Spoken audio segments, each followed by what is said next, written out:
Hello and welcome to the MBOM podcast, where you will learn to master the business of yoga with guests from around the world who have experienced becoming successful yoga teachers, studio owners, and much more. Now, here's your host, Amanda Kingsmith. Hello and welcome to this episode of the MBOM podcast. My name's Amanda and I'll be your host for the episode. And today I have special guest Tara Newbigging on the show.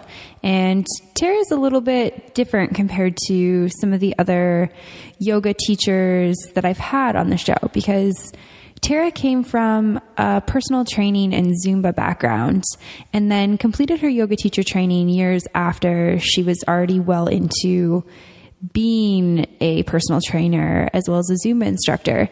And the reason that I wanted to have Tara on the podcast is because she's really created something different. She has trademarked a fitness program called BooTy, which is, it's dance mixed with fitness moves. So you're sweating and you're dancing, you're having a great time, and all of a sudden you realize you've done like 10 burpees, but it doesn't feel like burpees because she's incorporated it in such a fun way with the music.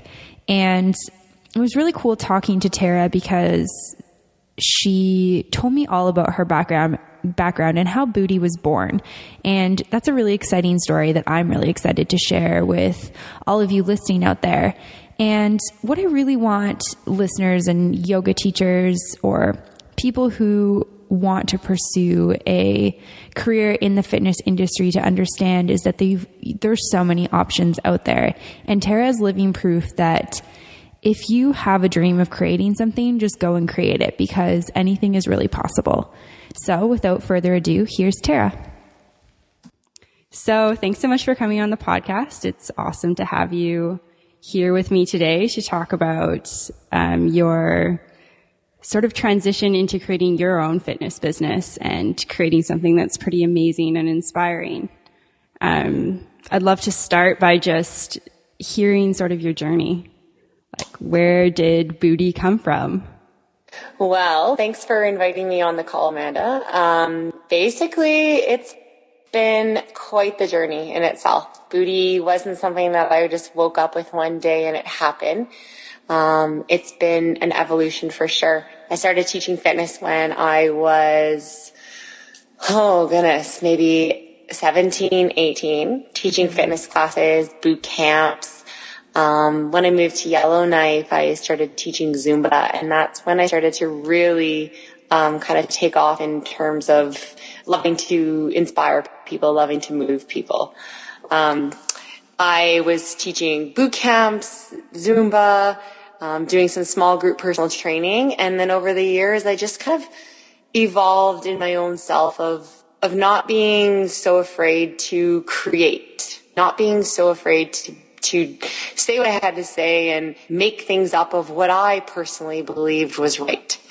I think that there's a lot of fitness programs out there and a lot of maybe other trainers or instructors that worry so much about doing everything right or following someone else's rules or doing things a certain way that someone else has made up, when you can get lost in that and not really realize that there's so much creativity that we have as an individual. So in 2012, I had the opportunity to open up my own studio. And when I opened up the studio, it was my first time where I had this blank slate of no one telling me what to do. I could run it as my own business. I could allow people to wear shoes or not wear shoes. I could turn the lights on or off, and I could have the music as loud as I wanted or as quiet as I wanted. And basically it just gave me so much freedom. And within that freedom, I was able to be the most creative that I think I've ever been in my life. I was 28 years old at the time, going through some personal transitions, and basically decided to put everything I was feeling out there. It was kind of like a channel, an opportunity for me to release everything I felt in my mind and my body. And I basically put together everything I was teaching in boot camp, everything I was teaching in Zumba, and all the motivational stuff that I was doing within all my classes, and I morphed it all together. It started one day. on a super, super cold day in Yellowknife. I went into the studio and just moved around. I did burpees and push-ups and lunges and squats to music that I was just having fun with and not really realizing at the time what I was doing.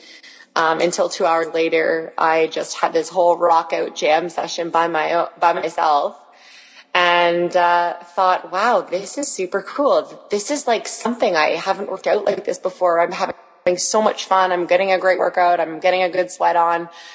And my brain was just so alive and so awake. And I was hearing every single word in the songs. I was hearing messages in the songs that I had never heard before. And yeah, just completely let go until I thought, wow, this is something I need to share this. That's super cool. That's like an incredible thing to just come out of like a lot of emotion in your body and your mind and to just like let it out and create something pretty powerful. And that's totally what it is. It's all about expression. It's all about creativity. It's all about people connecting with self and allowing themselves to be vulnerable and to share who they are and to open the body and the mind to what it's feeling. And I think that I know you've come to a few classes before, so you can understand that from the outside looking in, or from the name of the brand BooTy, you might think, okay, well, it's an exercise class where the girls jump around and whatever, they work their butt, they dance. But I think there's so much more to be said about what the program has created for people. And it really is an energetic and emotional experience that can be released in so many different ways for many different women. Yeah, definitely. And I know from doing the classes, like I've definitely experienced that. Like I know one of the classes I came to, I was just like so emotionally charged from the day. Like it'd been a crazy day at work. Like Ryan and I weren't seeing eye to eye. It was just like, oh, I need to just like let something out. And I came to class and I was like, oh, wow, that just happened there. That was awesome. Yeah. And I think so the science behind it. And like I said before, I didn't even know what I was creating. It's been an evolution. So as I've created it, as I've experienced it personally, as I've watched other girls go through it, and the more that I see it in front of me, the more I can understand what it is. But, you know, there's a little bit of a science piece behind it where we take simple movement, we match it with music, where the music connects with the mind and the body. The music connects with the soul through the words, but the brain is so focused at the task at hand for the whole hour of class that it allows people to stay fully present. And then it's in that last moment in Shavasana, when you've worked out so hard, you've released energy, you're connecting with certain songs, you're connecting with different messages, you've either expressed, anger, or you've connected with lightness, whatever it is that you've done within class. And then that moment at the end when you're lying in Shavasana and either you're listening to the message of the song, or your soul is speaking so loud that her in your head has finally shut up, that you can just lie there and just allow yourself to connect with your true self. So it's really a great way to connect, you know, to shut off our conscious mind and really get into our subconscious mind. So there's a little bit of science behind it that I don't always talk about and not everyone knows, but when you have experienced it in a class, it's unreal. It's like at the end of a yoga practice, you're lying in Shavasana, you might have these awakenings and these body releases. The same thing happens in BooTy. Yeah. It's super cool way to like sort of settle down and connect into your body. And I love that with that, you've kind of taken like your experience as a personal trainer, as a Zumba instructor, doing yoga teacher training, and combined it into this like one really cool thing.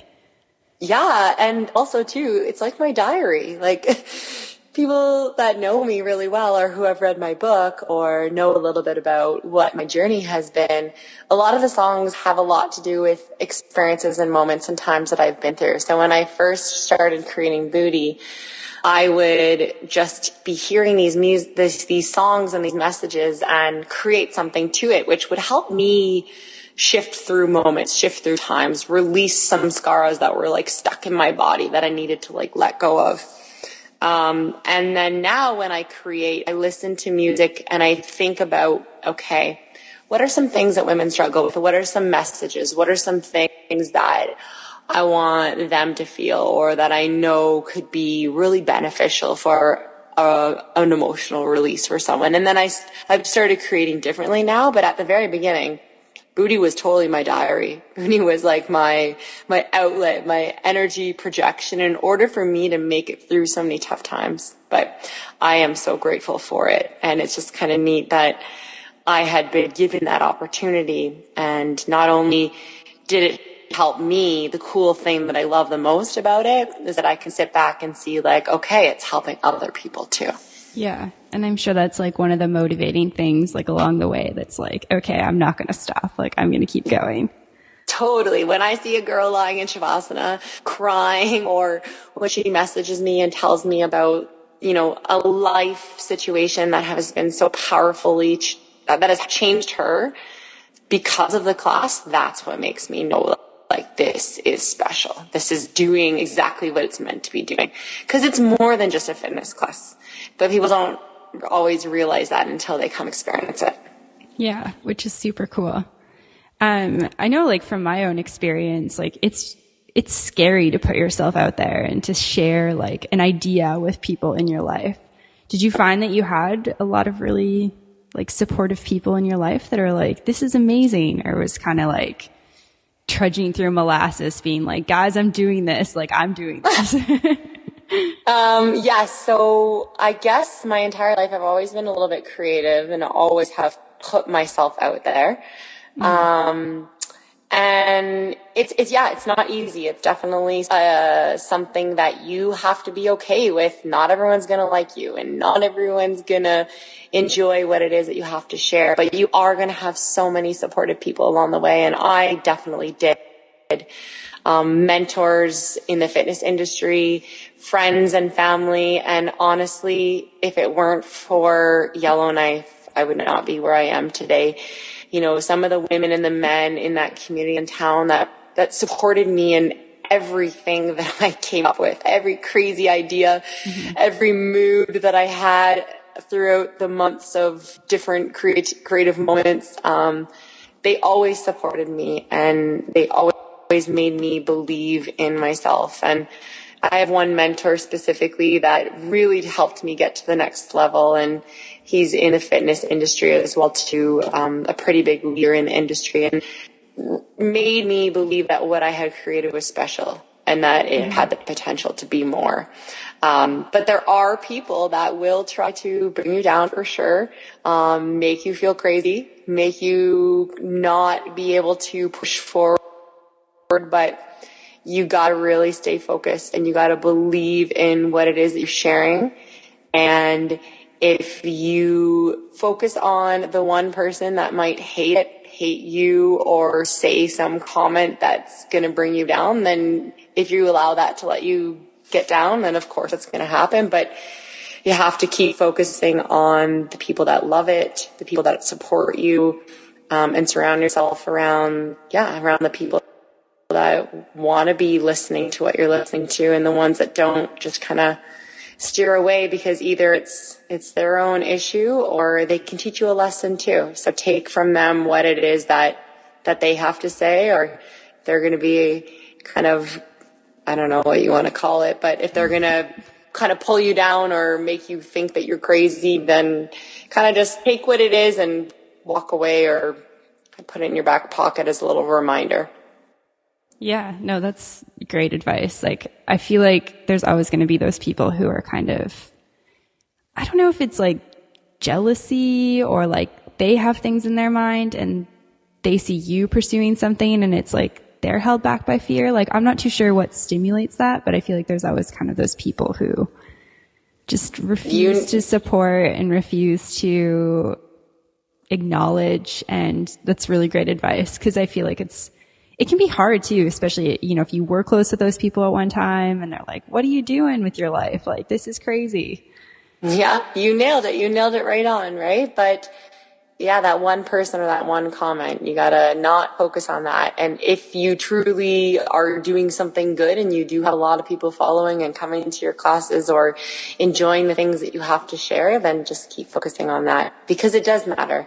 You know, I have to remember sometimes, like, okay, if I had no one showing up to my class and people were saying negative things or bad things, then of course, then you're like, okay, how can I be better? But if you have a boatload of people coming to your class, people loving it helping them in their lives, you have to let those one people that aren't going to support you just kind of push them off to the side, or it's usually their own thing too. Yeah, definitely. I feel like that's my experience as well. Yeah. So going back in time to when you were like 17, 18 and you became a personal trainer, did you ever have it in your mind that like personal training could become something more for you? Or was it like, okay, I've got this training, it's kind of rigid, like this is what I have to do? Oh, yes. Growing up, I was always like, okay, go to university, get a degree. You maybe should get a government job doing health promotion, or I never really had any, clear definition as to what I wanted to do. I just knew that I wanted to be in the health and fitness industry, and I knew that I wanted to work with people, motivating and inspiring people through health, fitness, and wellness. So there was no clear definition as to what I wanted to do. And it all just started as like a fun little side gig. So I had no idea that it would turn into a business or turn into a program or a brand or so on and so on. So it was just kind of something fun that I did along the side, not knowing where it was going for sure. That's cool. So you started like personal training to make more money. And then at what point were you like, this is like, I love this. Like, I don't want to work in an office. I don't want to work at a desk. Like, I want to inspire people and teach them every day. Yeah. I was working at a gym in Guelph, Ontario. And I knew then that I was supposed to be in that field. I was teaching fitness classes. I was doing personal training. I was doing front end management and sales. But I think the biggest thing for me was the one-on-one connection with people, making them move, making them feel, making them think, and inspiring them to act. So the sales side of thing, or like selling people stuff, or trying to get them to buy something or get on board or promote things, I'm not hugely passionate about that. I like the action phase. I'm definitely an action girl. I have a hard time when people want help and they come out for help but then don't make action themselves. So I know that part about me is all about that courage to take that leap, that risk, that action phase. So I knew in those moments when I was teaching, that's the right thing to be doing. When I was working with them one-on-one personal training, making them move, making them think, making them feel, that action phase, what I wanted to be doing for sure. Yeah, that's awesome. I think it's cool that you were so connected with that. I think a lot of people have a really hard time sort of, maybe we get a sense of like, oh, I really like this, but I shouldn't be doing this. Like, it's not how I'm going to make a ton of money. It's not how I'm going to be successful. Like, I shouldn't enjoy this. Yeah. And then I think that those things come from our mind. Yeah. And those things come from ideas of maybe what our parents have told us that we should do, shouldn't do, or what we think we label as being successful, or what society tells us, okay, well, this is the route to go and this is how things should be done. But I think it's really important, and that's where the yoga teacher training comes in great, or taking off and going traveling and exploring, but learning self-study. Mm-hmm. Like, I believe that university on the self is way more powerful than going to take an extra course because you think, okay, I need to make a change in my life. Maybe I should take a career path down this way. But I think that if people did more university on self, that everything would become so much easier. They would learn a lot more about how they operate, what they love, what they don't like, what they're good at, what their skill traits are. Certain people are really good at gathering people. Certain people are really good at speaking. Different people have this way to motivate and inspire, and other people have, great ways of listening skills. So we all have these different abilities and traits, and learning how to use them and channel them into a career path that we're passionate about is certainly very, very, very important. Yeah, I completely agree with you. I think it's really cool when you can like really become in touch with like, oh, I feel like passionate and inspired about this, and just kind of like roll with the uncertainty. And something that I really love about what you've done is like, not only did you move into the fitness industry as something that was kind of away from what you thought you were expected to do, but then you took something that was kind of safe, like personal training, Zumba instructing, and you created something completely outside of the box. Yeah. And at first I thought I was crazy, and I didn't know how, I didn't know what I was doing. But at the end of the day, I think I learned that it is possible. I always was thinking, okay, well, what am I going to do? What gym am I going to work for? What company am I going to work for? And whose rules am I going to follow? And one day I just lost it all, and I didn't want to get any more certifications, and I didn't want to promote anybody else's brand and thoughts, because I just felt this voice inside of me and this person inside of me that wanted to share the things that I felt true and strong. And I thought, well, why can't I make up my own thing? Everyone else has, or there's been leaders in the industry that have created their own stuff. So why not? Let's go for it. Let's try. So, and it's been, I guess 12, 13, 14. So it's been almost 3 years now. That's incredible. Yeah. It's grown so much. BooTy is in the Yukon, Canmore, obviously. And then you've got it in the East Coast. Yeah, so it's in Ottawa, in Gatineau. There's 2 girls out there. It's in Ontario, Red Lake. There's 3 girls in Yellowknife. There's a girl in Victoria that's just about to get started. There's a girl in Calgary, and a girl in close near Edmonton as well too. Oh wow! So there's 12 like wildfire. 12 girls, I know, and I'm looking for more. I think what the hardest thing for me right now is that I would say I'm kind of going through a little shift where I've created something. The people that know about it know it's awesome. They understand it. But there's also this huge network of situations where it's not a huge brand yet. And you're working in between that phase of you've got a huge circle of people that know what it is. They're doing it, loving it. But then you're trying to grow in another direction where you're not really given the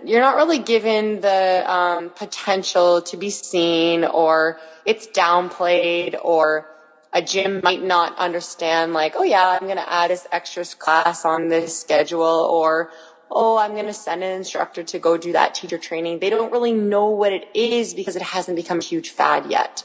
It's on its way. I know it is.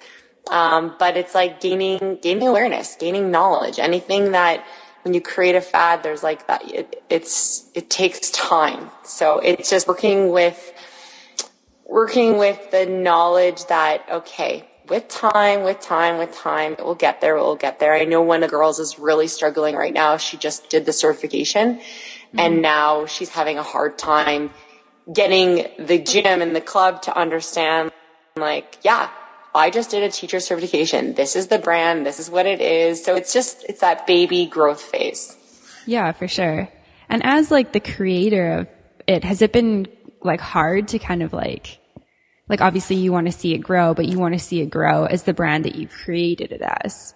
Yes. So you want to make sure that like all your girls are teaching sort of on your brand. Yeah. So that took a long time and a lot of trust. My word this year, I always say a word for every year, and my word this year was trust. And I used it both in my personal life, my business life, my relationships, everything.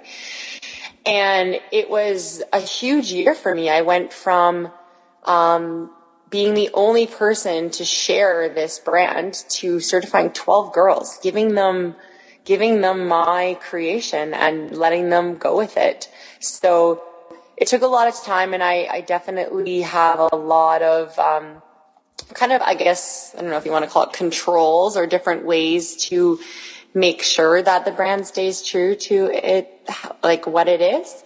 So girls have to follow specifically what I teach them. So it's a pretty much kind of a cookie cutter with their own personal flair in it. I teach them the choreography. I give them all the routines. I teach them how to develop a class. So they're left with such an easy framework that they can get up in front of a class and lead. And I would say that it's probably one of the easiest things because I have done certifications in the past where, you go through the certification and then you're kind of left high and dry. Whereas I'm trying to create a network of really powerful, influential women where I stay with them and I coach them and I inspire them and I mentor them both within their personal lives and within their lives as a teacher, to be the best that they can be, and give them kind of an easy way to teach and an easy success method so that you don't have to walk into in front of a class or you don't have to sit there and plan for days and hours of, okay, now how do I teach? So yeah, it's funny too, because before we started recording the podcast, we were talking about that and sort of like, I was expressing my struggles as a yoga teacher, like coming home and being like, okay, cool. So I've got this piece of paper. Like, what do I do with it? And I think it's really awesome that you're giving the girls what they need to go. Not that my yoga teacher training didn't, but it's just like, I feel like there was a lot of things where I was like, I don't know what to do next. Yeah, and that's what happens because it becomes an in and an out.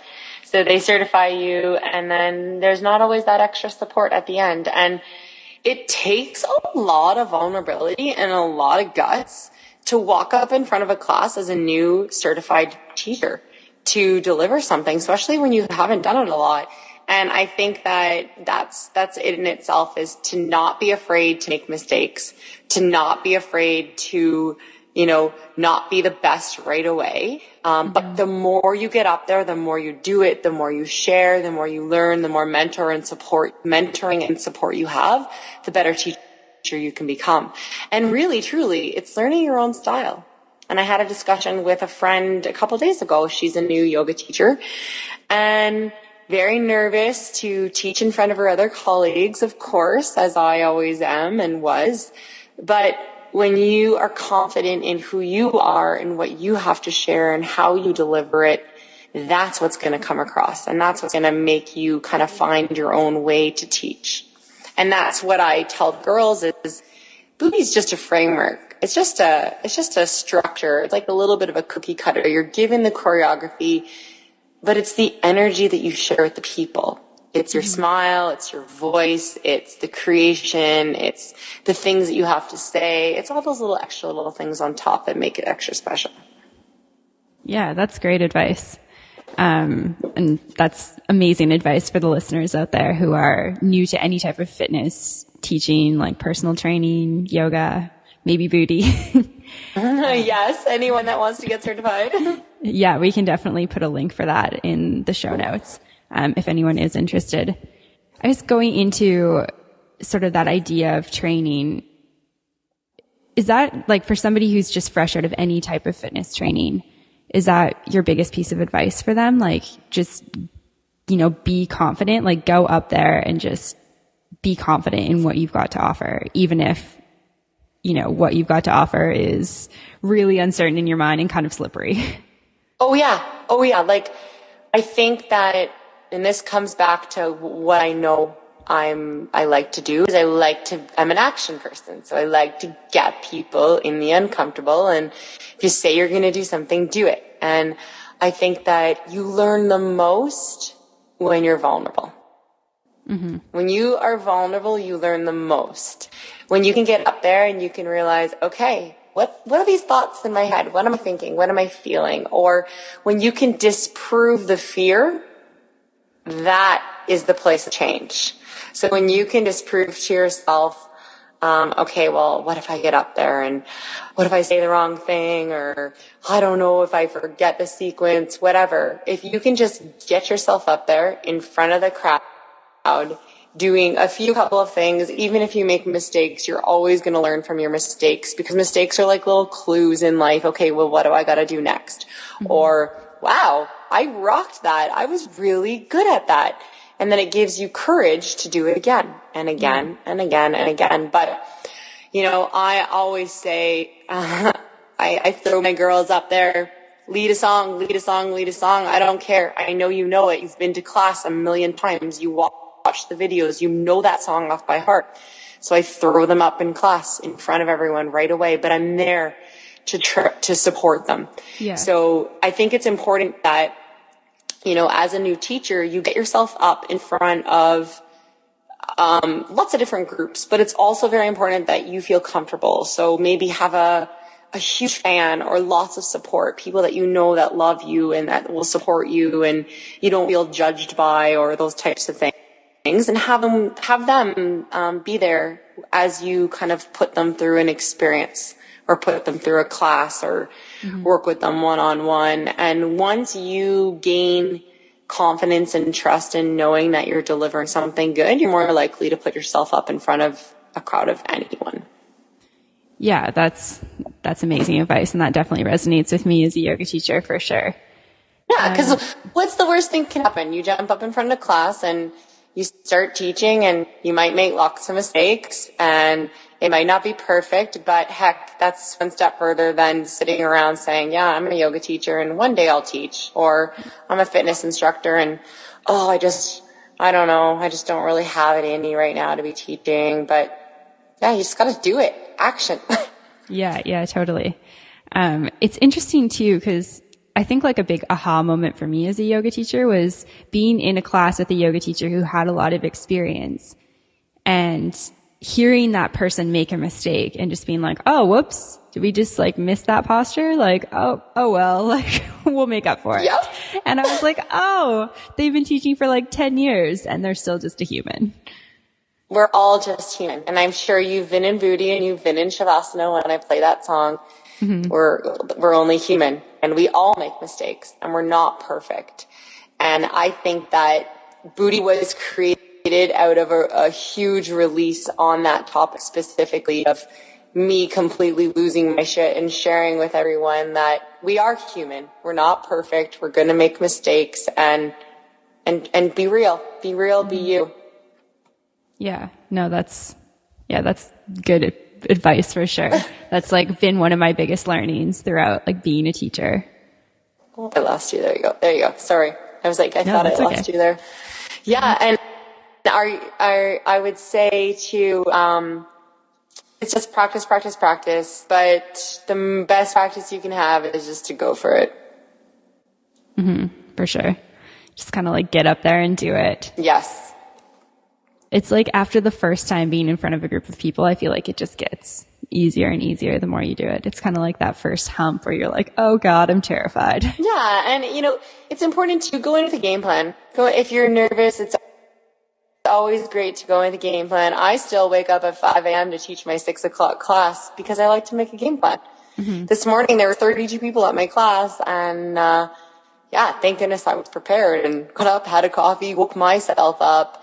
Because I think one of the things that is very important, and also to mention that, you know, when you're up there leading, it's totally different than being a participant. Totally different. And for anyone looking to get into the fitness world or to be a teacher, to be a leader, you got to be prepared that it's not just like taking a class. It is so completely different. It's not about you at all. It's about the participants. And if it's a high energy class, you got to take yourself up 10 steps, 10 notches higher than the average person in the class. So it's a lot of work. And I think that it's okay for people to know that even if you take a certification, even if you do a training, even if you try it and go through the experience and it's not for you, then it's not for you. You're not a failure. You did nothing wrong. Any certification that anyone does in the fitness industry or through yoga is always a great knowledge to have. And not to put pressure on the fact that, okay, I have to teach, because it's just going to push you further away from teaching. I think that teaching comes to certain people and not to everyone. We all have interests in the activity or the sport or a passion for whatever training that it is that we do. But there comes a time when we might not want to use it or might not want to share it, and that's okay. It's okay. I've done so many certifications over the years, and I think them as, okay, knowledge in the toolbox. We're always gaining knowledge. Yeah, for sure. And it's kind of like what you're talking about before, like the University of Self is, I feel like, those certifications are such good growth opportunities. And something that I tell people is like, with my yoga teacher training, I learned more about myself than I did about yoga. Oh yeah. That's what yoga is all about, is a study of self. Which is super cool. And if more people kind of just did the training just for the self, I think it'd be amazing. You don't have to teach it. You just have to do the training to learn more about self. And it's cool if you like to do yoga, because then you can take everything that you know and put it into personal practice without having to be up there and lead. Yeah, it kind of gives you the opportunity to find a voice, like if that is something that you want, which I feel like even if you work in an office, it gives you that like confidence to kind of be like, hey, I have an idea for this project we're working on. Because you've been forced to stand up in front of a group of people and, teach something, which is pretty cool. But which is so important. Yeah, definitely. I think that's a really important point that you made, though, is, the same way that if you're in a career that's maybe not making you feel inspired and you're doing something on the side, like you were with personal training, and you're like, this is it for me. Like, this makes me tick. It's cool to listen to that. But then it's also, not putting pressure on yourself to be a teacher. If you thought like, oh, I love yoga, I want to make the transition into being a yoga teacher, or I love working out, I want to be a personal trainer. And then realizing that that's not what you love, to be okay with that as well. It's to be okay with it, and to kind of be honest with yourself that, okay, is this a passion? Is this, a fun hobby? Like for me, I've done my yoga teacher training, but to tell you the truth, I love to do yoga for me, and I don't always want to teach it. I teach it sometimes, but I live in an area where there's so many amazing yoga teachers. So I love to go and not be teacher. I like to go be student. And I did my teacher certification more for a journey for self and to add more knowledge to the BooTy program in terms of yoga and alignment and the body. I wanted to learn more about the spiritual body. I wanted to learn more about how I can add a yoga element into BooTy. But I don't want to be a full-time yoga teacher. I want to just do yoga. So that's where I have come to that conclusion was, okay, well, I might have done my yoga teacher training, but it doesn't mean that I have to teach yoga. Yeah. And I think that's really cool for listeners to hear. And I think it's important to remember that it's like, you can take something and create something that really inspires you the way that you did with BooTy. Like if somebody has a yoga teacher training and you want to incorporate some dance in it, find a studio that'll let you really just like do what you want to do. You don't have to work in the confines of what you were taught. Exactly. It's like an artist who goes to business school, who then, starts playing music. At the end of the day, they went to business school. They're an artist. They've realized they love to play music. And if they can create something out of that is supported by the universe, go ahead. Everything we do is a journey. It's an evolution. So just because we own a studio at one point, or just because we do our business degree, or just because we're exploring different things, it's not this like start stop and, we're doing something to get to that last final point. But if we can see it as a self-study, and exploring self, exploring all these different business things, one day you might realize, wow, this is what I want to do. Or you might fall into this creative outlet to put all of your passions into one. Yeah. And that's kind of what I think I experienced. Yeah, which is really cool. I think that like as humans, we're like innately creative. Like I think everyone kind of has this sort of creativity in them, whether it's like you're creative through movement or you're creative through like your voice, through, prose or poetry or singing, like whatever it is, painting. I think that we all have that creativity, and I feel like society's so out of touch with it. And it's really cool to see people who are just really doing that, whether or not it's a hobby or a profession. Oh, and that's the thing that lights me up when I see people that are creative. And you know, we live in Canmore is a town of so much creativity, and I thrive. It's like I become a little puppy dog when I see someone so good at what they do.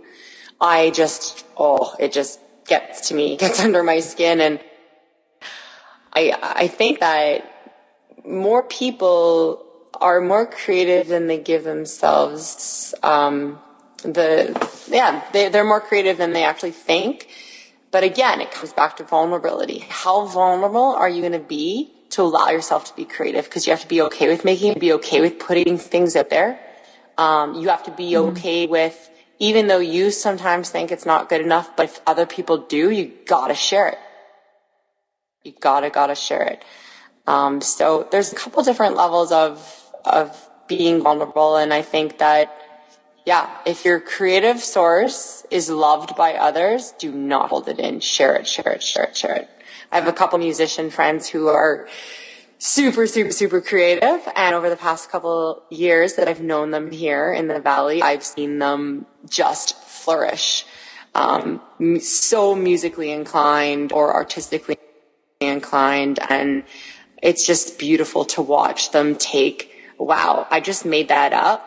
And okay, I might think that it's not much, but other people are loving it. So maybe it means something, and maybe I'll be a little bit more vulnerable, and maybe I'll share it a little bit more. And okay, wow, they're really loving it, and it's being supported, and now I'm getting paid to do it. So I think that there's this little journey through vulnerability when it comes to creativity, because it's shut off. It's shut off in some of us. Yeah, it's cool to, like, Canmore is a really cool place like that where there is so much creativity. And it's interesting now that I'm somewhere else to see, you know, there's like these little pockets of creativity throughout the city, but it's not, like, the whole place isn't filled with creativity. And you see these sort of like stiff kind of robot people marching to and from work, and it's like, oh, you should just stop and like wiggle your body or something, like let loose.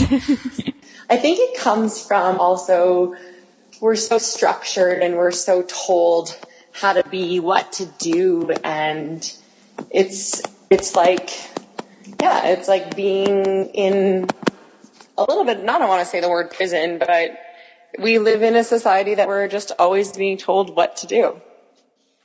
And if we can learn how to decide on our own what's right and to be able to express it and share it, then we can be okay with our own different creativity. Yeah, it's interesting. Like, it's hard to come to that place when you're so used to, you know, when you're like a kid, your parents kind of make your decisions for you. And then you kind of are just like, okay, I'm going to go to university. Like, that's what everyone does. And it's kind of cool when you hit this point where you're like, oh, I've like found my creativity. I found like my path. It's a pretty cool place to get to. Yeah. In terms of like the business side of creating BooTy, how was that for you? Because you mentioned before you took like one business course in your degree. Yeah. So in terms of what happened, I think again, just over time, I didn't have all the answers right away. I didn't even know what I was doing, but I think over time I realized, okay, this is something special. Now what am I going to do with it? People are loving it. I see the potential for it to be something. And then I had to think about, okay, well, how can I structure this in a business way to allow others to teach it? How can I structure this in a way to, obviously support me? So to make money, obviously, and to share it in a way that has growth down the road. So the teacher training certification was not something that when I created it, I didn't even think about that. I did not even have that as a thought. The idea of getting other girls to teach it, oh gosh, I didn't even know what I was doing, let alone trying to teach another girl how to teach it. So the business side of things came with actually stepping away to realize, okay, this is something special. I need to take some time to really think about, how am I going to structure this? How am I going to deliver this? How can I make it possible for other girls to teach this? And just kind of taking a model of another business or another teacher certification, or taking models, not reinventing the wheel pretty much. So taking other models and putting everything that I felt and believed into those models, and making it my own. So I knew that within the fitness industry, there are brands that get created. And then what do you do? What do you do after you've created something? So I kind of researched that a little bit. I looked into it. I knew a lot about it because I've been working in the field for a while. And then I just kind of came to my own, and I thought, okay, well, I don't have to certify 25 girls all at once. I'm going to start with one. I'm going to start with one girl, see how this goes. What do I have to learn from it? I picked a friend. I picked a very supportive girl, and watched it evolve with her to see, okay, can I teach somebody else to teach what it is that I've created? And she gave me the trust and the tools and the knowledge to go through that journey and that experience. So I didn't have everything all together right away, but it evolved over time. But the business side of things, definitely, if you're not good with business, get help. Because to have guidance and mentorship on taking your creative piece to the next level is important. And if you can talk to a business person, or if they can give you advice or tools or anything along the way to structure your creative force into something that will support you money-wise, then it's a lot easier. Because sometimes when we are creators, we don't necessarily have the business backbone that someone else would to help us structure things. Yeah, for sure. And some of the best advice I've actually heard is, people are experts at different things. Be an expert in what you're an expert in, and, pay an expert for what you need an expert to do. So don't try to tackle your accounting and your, all of that sort of stuff if you're not an accountant. I totally agree. And I learned that at a young age. We can't do it at all. Hire it out. If you don't like doing it, get someone that's really good to do it, because then you're going to be so much happier at the end of the day, because the job's going to get done and things are going to progress further faster, because the person that's really good at what they're doing is doing it. Mm-hmm. Totally. And I think too, that's something that I want, listeners out there who are like, I want to do something more than just, teach yoga or be a personal trainer, to be like, okay, you don't have to go back to school. You don't have to get, a business degree to do this. You just have to have your vision and what you're passionate about, and kind of create from there, and then find people who are experts in the things that you're not, and get them to support you along the way. Exactly. That's awesome. Cool. I have one last question for you. And it's something that I want to ask everyone that I'm going to interview for this podcast. If you could give yourself one piece of advice when you first started teaching, what would it be? One piece of advice. For myself or for the participants? For yourself. If you could give 17-year-old Tara a piece of advice on personal training, starting out as a teacher, what would you tell her? Just go for it. Believe in yourself. Believe in your thoughts. Believe in what you have to say. Don't worry about making mistakes. Just go for it. Cool. That would be the whole thing about worrying about making mistakes, I think, is probably something that many struggle with, and I know I still do. And I think the more that I make mistakes, or the more that I just go for things, the more I realize that at the end of the day, you just gotta go for it. Don't worry about making mistakes, because mistakes are, I think it depends on how you look at a mistake. I see it more now as a clue. It's a clue to, okay, you did something right, or you did something wrong, or you're not meant to be doing this. So I'm going to give you this clue because you're supposed to go down this path now. So don't be afraid of making mistakes. Yeah, that's a great piece of advice. And I love like the analogy of, when we were little kids and we learned to walk, we fell like millions of times on this journey to walk, and then learning to ride a bike too. It's like how many times did we like topple over, but it's this like strong determination to be able to do it. And at some point along the line, like we lose that as adults. Like we get so scared of looking stupid, of falling over, of making mistakes, and just kind of like grasping that again is a really cool thing. It is. It really is. And I think that if more people just didn't worry so much about making mistakes or how they looked or what they did, I think that they would find some peace and happiness. Yeah, I totally agree. Cool. Do you have any other like final thoughts or advice or anything for listeners? No, I think you touched on everything. I guess one last final thing piece of advice I can leave is, if your soul speaks to you louder than you can get your head to speak to you, you gotta listen to that.